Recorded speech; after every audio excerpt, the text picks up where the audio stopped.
This is the Telemetry Transportation Daily for July 2nd, 2026, and I'm Sam Abul-Samad, Vice President of Market Research for Telemetry.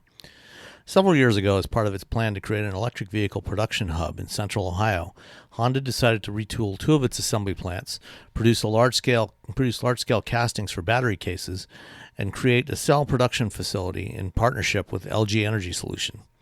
When we visited some of those plants in spring 2025, all the plants were ready and doing pilot production.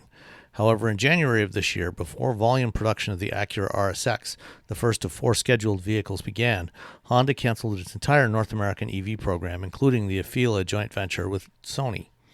Between 2020 and 2024, automakers and battery cell suppliers announced plans for more than 24 cell production facilities across North America in anticipation of a huge ramp-up of EV production this decade.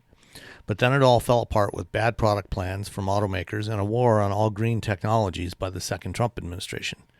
Several of the proposed cell plants were canceled, but most have actually become completed, with many of them now producing cells.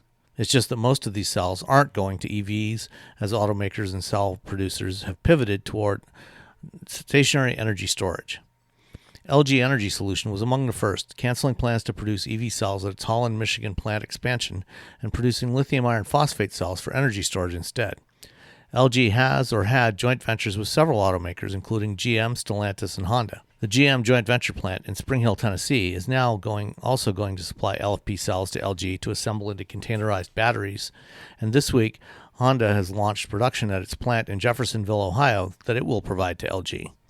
The explosion in construction of massive AI data centers is what's driving most of the demand right now, with these facilities requiring enormous amounts of reliable power, and LFP energy storage is perfectly suited for this.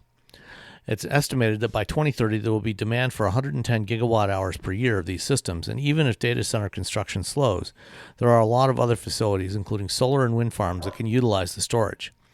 Once EV production begins to ramp back up, those same facilities can also be utilized to produce batteries for vehicles, so at least that capital investment in batteries isn't going to waste.